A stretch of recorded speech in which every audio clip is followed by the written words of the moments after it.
Well, the BJP once again reiterating the kind of clarity it's had with regards to mandirs in the country and boldening that stand after Hindu seer Govind Dev Giri Maharaj's appeal on freeing 3 temples. Uttar Pradesh Chief Minister Yogi Adityanath makes it official. He has declared the next battleground Mathura, demanding a temple for Krishna. Yogi Adityanath claimed centuries of injustice against Hindus, aiming for a clean sweep in all 80 seats. He in fact declared the 3-temple pitch. He reminded the House about the decades of injustice meted out towards Hindus, citing the Mahabharata incident when Lord Krishna went to Kauravas and Duryodhan as a message for dispute settlement, seeking only 5 villages for Pandavas. The Chief Minister said that Hindus are asking for 3 mandirs only, that is Kashi, Mathura and Ayodhya. Furthermore, the Chief Minister did not hold back. He launched a double-barreled attack against Akhilesh Yadav, Samajwadi Party, accused the SP of neglecting Ayodhya and delaying the Ram Mandir construction. यानी लोक आस्था, भारत के अंदर लोक आस्था का अपमान हो, बहुसंख्यक समाज गिड़गिड़ाए, ये पहली बार देखने को मिला।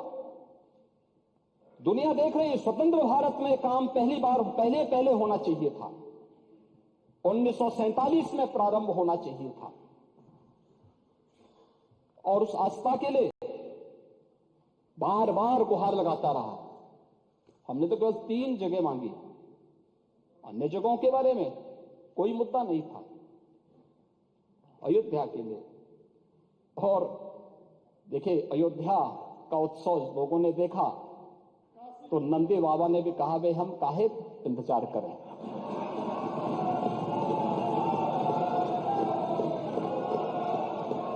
उन्होंने भी इंतजार किए बगैर रात्रि में बैरिकेड तोड़वा डाले। और हमारे कृष्ण कन्हैया कहां मानने वाले हैं?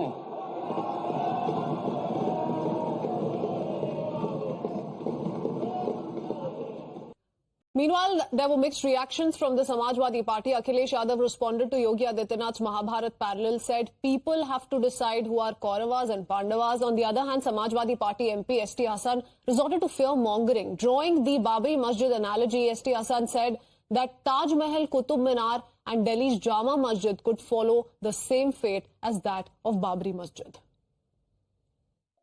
अभी तो ये तय करना कौन पांडव है कौन कौरव है, अभी ये कौन तय करेगा कि कौन पांडव है कौन कौरव है।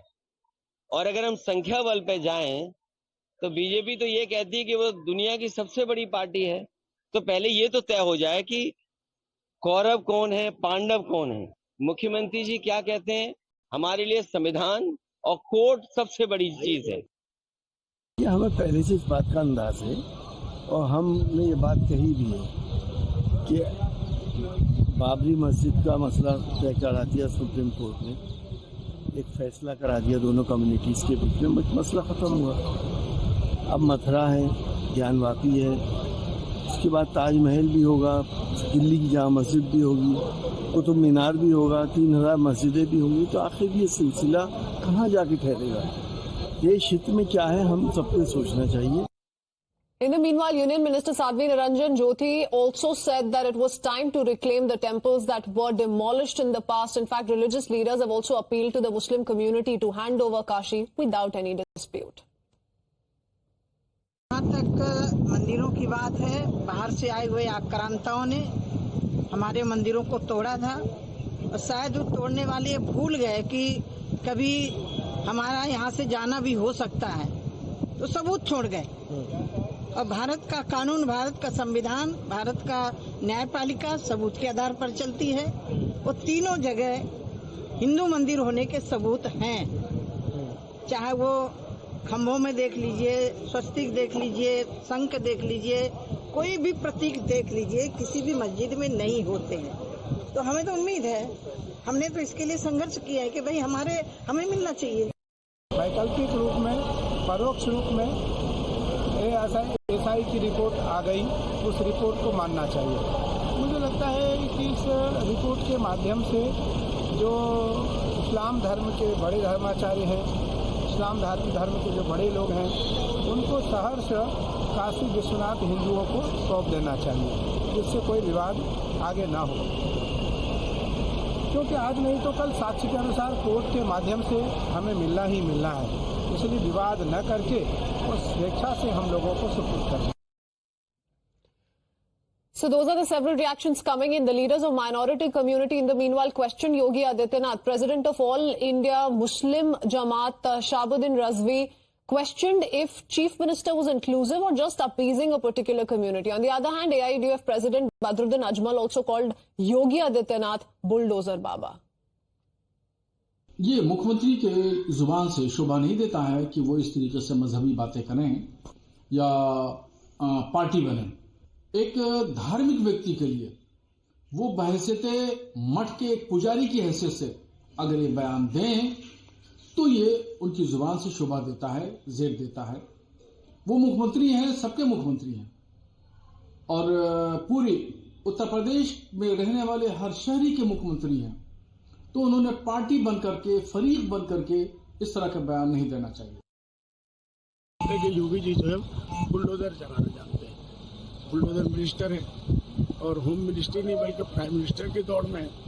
इतने बड़े आदमी के ऊपर हम लोग घुमन जाएंगे तो पता ही नहीं चला वो क्या बोले। गांव देहात से आते हैं और योगी जी जिंदगी में कोई बात ठीक कर ही नहीं सकेंगे, जो भी करेंगे वो उल्टा ही करेंगे।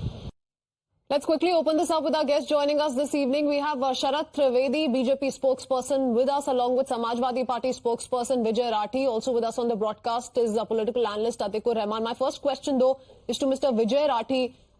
योगी आदित्यनाथ जो मुख्यमंत्री है, मिस्टर राठी, उन्होंने बहुत साफ तौर पे ये कह दिया है कि हिंदुओं की सिर्फ 3 मंदिरों की मांग है और अयोध्या के बाद काशी और मथुरा की बारी है।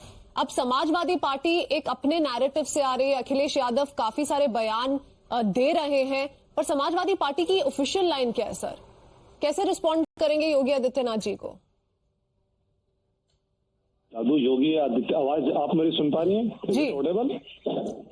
मैं आपसे एक चीज बता दूं कि जब प्रदेश में करने के लिए कुछ ना बचा हो, जब लखनऊ में बैठे हुए लोग नौकरी मांग रहे हो, महीनों महीनों से धरना दे रहे हो और विकास की रफ्तार का कुछ पता नहीं है, यूपी क्राइम में नंबर 1 है, एनसीआरबी का डेटा आया, सबसे ज्यादा मर्डर यूपी में होते हैं, सबसे ज्यादा रेप यूपी में होते हैं, सब कुछ बेलगाम है। तो एक कहावत है हमारे जो गांव में बोलते हैं, जब सब कुछ आदमी हार जाता है, सारी आशा और निराशा खत्म है, तो कहता है राम भरोसे है सब कुछ, तो उसके भरोसे चला। अब जब वो मुद्दा हो गया, अब उसको भुनाना है चुनाव तक, क्योंकि चुनाव तक वो वोट कैसे देगा? वोट तो वहीं से निकलेंगे ना, और वहीं से वो वोट निकालते हैं। तो अगर उनसे कोई भी बीजेपी का व्यक्ति है या मान लो मुख्यमंत्री है, मैं कहूंगा प्रधानमंत्री भी है, अगर उनसे एक बार कोई बात कर ले डेवलपमेंट पे, डेवलपमेंट पॉलिटिक्स पे, तो बात नहीं करते, वो तुरंत बचते, वो इमोशनल पॉलिटिक्स की तरफ जाते हैं। और इमोशनल पॉलिटिक्स में ऐसे लोगों को तैयार इन्होंने किया, मोबाइल दे करके और ऐसी फेक वीडियो चला करके, कि जिनसे मत को प्रभावित करके और ओपिनियन को अपने पक्ष में करते हैं। मैंने योगी जी को बोलते हुए सुना विधानसभा में, जब कोई डेवलपमेंट की अगर बात होती है, सेंटेंस कोई माननीय अखिलेश यादव जी पूछते भी हैं तो वो बड़ा हिचकते हैं, क्योंकि मैं यूनिवर्सिटी में प्रोफेसर हूं, तो मैं जानता हूं कि समाजवादी पार्टी ने अयोध्या के विकास के लिए कुछ नहीं किया, अयोध्या वासियों के साथ अन्याय हुआ है इतने साल, सपा झुझकती रही है अयोध्या के लिए कुछ भी करने के लिए। हाँ, मैं बताता हूँ इनको क्या क्या 75 जिलों में हम लोगों ने क्या नहीं किया। जो अखिलेश यादव जी के अगर काम हम समाजवादी सरकार के गिनाने लगे तो गिनाते गिनाते कई दिन हो जाएंगे। सिर्फ अगर स्टेट जीडीपी की मैं बात करूं तो जो ग्रोथ उस समय पे थी वो आज तक अचीव नहीं कर पाई योगी जी। देखिए, जैसे यूनिवर्सिटी में हम लोग पढ़ाते हैं बच्चों को, तो जिस बच्चे से थोड़ी सी पढ़ाई की बात करते हैं वो बड़ा तेजी से बोलता है, अगर वो उस फील्ड में एक्सपर्ट होता। मैं योगी जी को कल देख रहा था विधानसभा में, अगर उनसे कोई बिजली का प्लांट या कोई ऐसी डेवलपमेंट की बात करे, ईज ऑफ डूइंग बिजनेस की बात करे, तो वो उसको भी ठीक से नहीं बोल पाते। बट सर, उत्तर प्रदेश में तो काफी बिजनेस आया सर, लास्ट के कुछ सालों में अगर हम देखें तो उत्तर प्रदेश में तो बहुत काफी बिजनेस आए, समिट हो रहे हैं उत्तर प्रदेश में, बिजनेस लाया जा रहा है, इन्वेस्टमेंट लाई जा रही है। पर आपकी कुछ आशंका है तो बीजेपी स्पोक्सपर्सन जो हमारे साथ है, let him respond. Mister Sharad Trivedi, he says that the key issues are not being spoken of, सिर्फ मंदिर की बात हो रही है। The Samajwadi Party has also significantly contributed. He says crime rate etc. has not gone down. Nothing has happened for the state of Uttar Pradesh really. Well, first of all, I answer the second question first. That is about this temple thing. That Sarsan Chalak Mohan Bhagwat ji has clearly said that we are not to look for a temple or a shivling under every mosque. That is very clear. But these three temple towns, Kashi, Mathura, and Ayodhya, are on a different level altogether because they are the birthplaces of the highest apostle of Hindu pantheon. So that is one thing. The second thing that he's saying about the crime rate, I'll give that. I'm not talking about the government figures. I'm talking about India Today's report of 21st December 2022. That UP has had the highest ever improvement of law and order in the country, and in ease of business from 14th position UP has come to the second position. We have had the highest number of house constructions in the history of Uttar Pradesh. I'm not talking even the history of Uttar Pradesh, in the history of India. In one single state there has never been 43 lakh house constructions in 5 years. Besides, I don't know where Mr. Rathi is coming from, because under the Samajwadi Party rule, the crime rate was something that was worrying each and every resident, not just in Noida, but across Uttar Pradesh. And we've tracked that story very closely, that particular aspect of Uttar Pradesh, which remained worrisome through and through. But speaking of temples, Mr. Atikur Rahman, it's very clear where the sentiment is. It's very clear how the legal battle is being fought in each of these cases. Ayodhya, we're already seeing the construction of Ram Mandir take place. Pran Pratishtha has been done with. The other two, disputes, if we talk about Krishna Janmabhoomi or Gyanvapi, we're seeing prayers already take place in the cellar. And even in Krishna Janmabhoomi, as far as the RTI reply is concerned, the ASI in a 1920 document spoke of a mandir there before, it was raised and a mosque was constructed. So there are several evidences which the entire Hindu community is speaking of. But there are those who continue to fearmonger कि मस्जिदों को आबाद रखिए, ये असदुद्दीन ओवैसी कहते हैं. फिर आज सपा के कई नेता आके कह रहे हैं कि इसके बाद तो ताजमहल की बारी है, बाबरी मस्जिद के बाद ताजमहल है. Why this kind of fear mongering, sir?